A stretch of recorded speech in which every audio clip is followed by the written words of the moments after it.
विभीषण क्या वृंद था, नव तुलसी का वृंद तह देख हर्ष कपे राय। तो वृंदा का वृंद बन गया तुलसी इतनी, क्योंकि तुलसी में प्राण सत्ता है। जब हम तुलसी को जल देते हैं तो उसमें से प्राण निस्सरित होते हैं, सूक्ष्म प्राण। तुलसी को नित्य जल देने वाला व्यक्ति मनोरोगी नहीं हो सकता। अवसाद, निद्रा, भय, असुरक्षा, अब नए नए रोग आ गए महाराज। हमारे कोई परिचित हैं तो वो हमसे बड़ी कृतज्ञता पूर्वक कोई बात बता रहे थे। हमने पूछा बात क्या हुई? बोले महाराज हम किसी एक मनोवैज्ञानिक के पास ले गए और उन्होंने सिरजोफेनिया बताया हमारी बालिका को। कहने लगे बड़ा भयानक रोग है और हम अनायास ही सत्संग में चले गए उस दिन। ये घटना कहीं कलकत्ता की है, काफी पुरानी घटना है। बोले हमारी पुत्री को सिरजोफेनिया बताया, हम बड़े चकित थे, हम सत्संग में चले गए। सत्संग में किसी ने कहा कि मनोरोग की शांति तुलसी है। हमारी बेटी ने 10-15 दिन ही कोई तुलसी को जल दिया होगा, हमारी बेटी पूरी तरह से स्वस्थ है।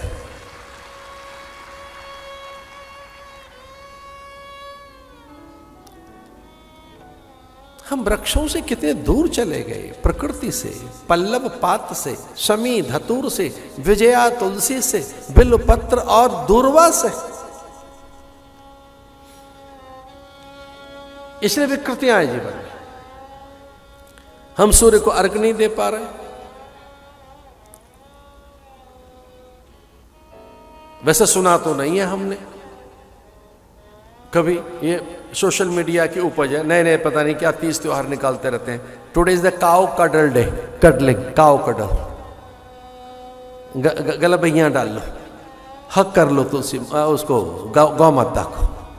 आज का दिन निकाला है कुछ लोगों ने कि इधर उधर फूल पाती देने से बचो, भटको मत, फूल लेके इधर उधर मत भटको। आज के दिन क्या करो, गाय को छू लो। मेरा क्या सोशल मीडिया में धमाल।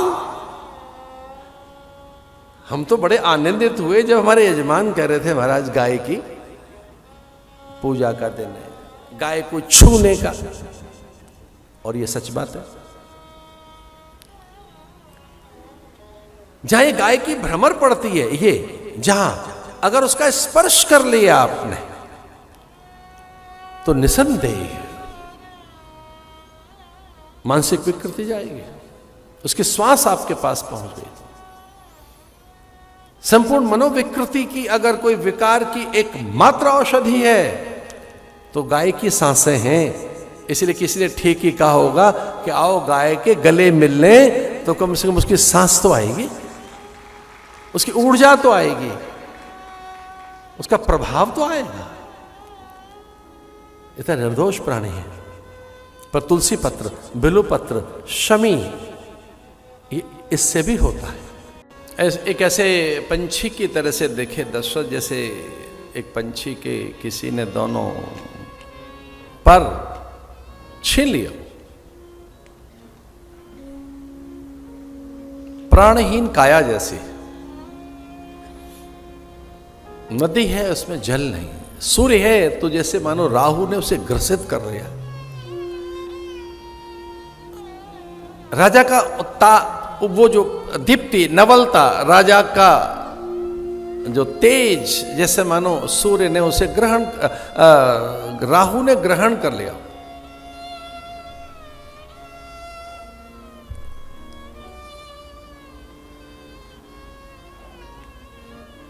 राम राम कहते हुए दशरथ, राम राम रट बिकल बिहार। राम राम रटते हुए उन्होंने कहा कि बस राम। अब उस मंत्र को क्या बताएं? राम तक पहुंचे सुमंत्र।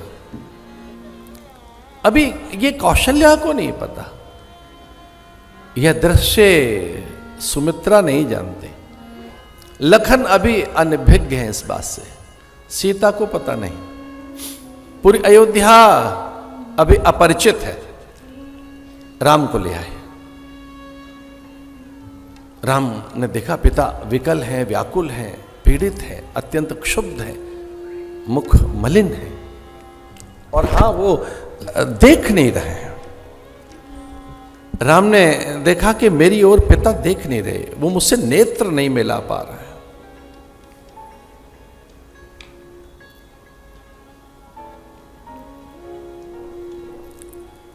कथा का विस्तार भय दिख रहा है मुझे, इस कारण सीमित कर रहे हैं हम शब्दों को।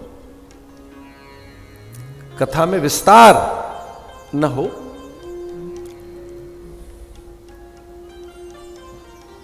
पूछा था राम ने, मां मेरे पिता इतने व्यथित, चिंतित, दुखित, आहत, क्षुब्ध, इनका सूर्य जैसा मुख म्लान है, ये मेरी ओर देख क्यों नहीं रहे?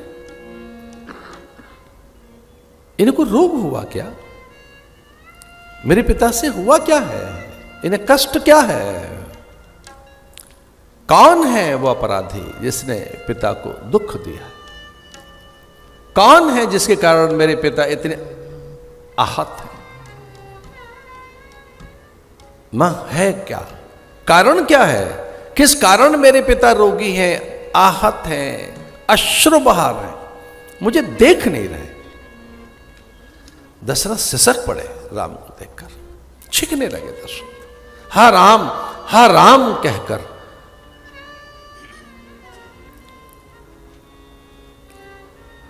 राम से चिपक गए दशरथ, छोटे बालक की तरह से रोदन करने लगे। हा राम,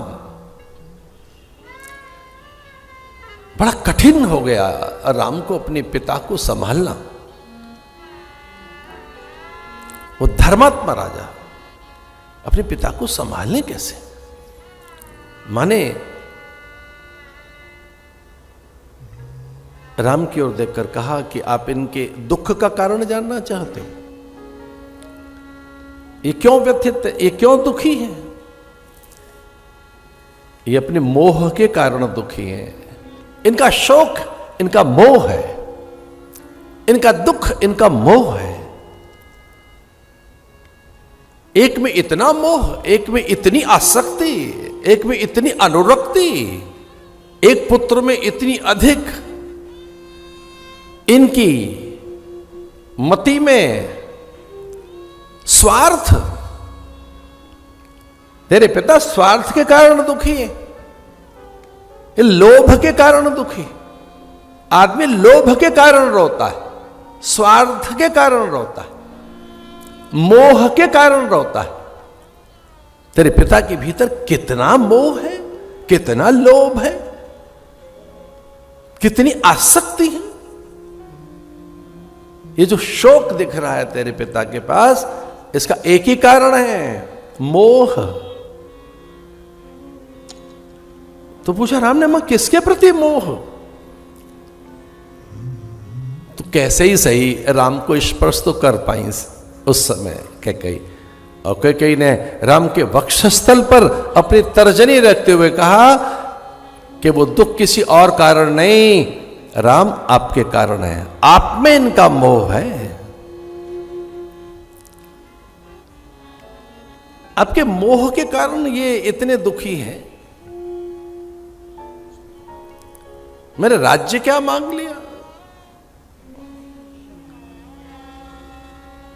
बातों में सारी कथा सुना दी माने कि ये जो स्वर्ण थाल है और इसमें जो ये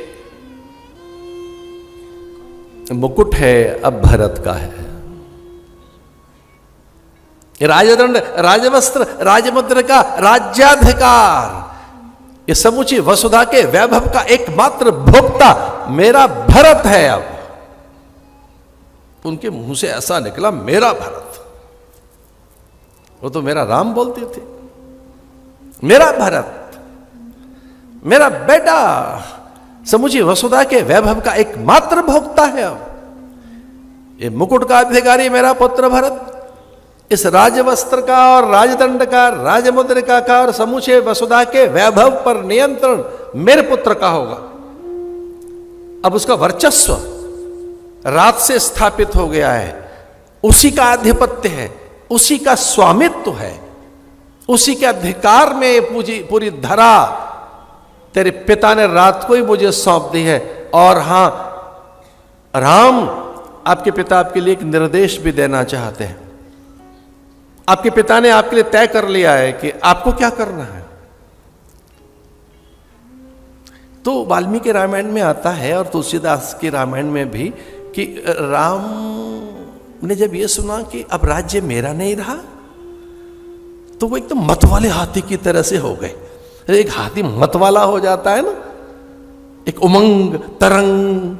कौन सा हाथी जिसकी बेड़ियां खोल दी जाए,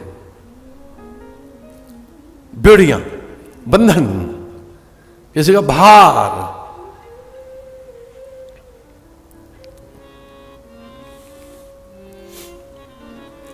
लेकिन राम कैकेयी की ओर देखते हैं, मां पिता का आदेश मेरे लिए क्या है।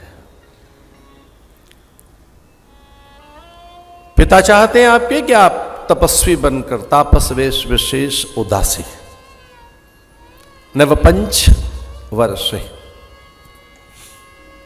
9 और 5 14 साल के लिए आपको दंडकारण्य जाना है।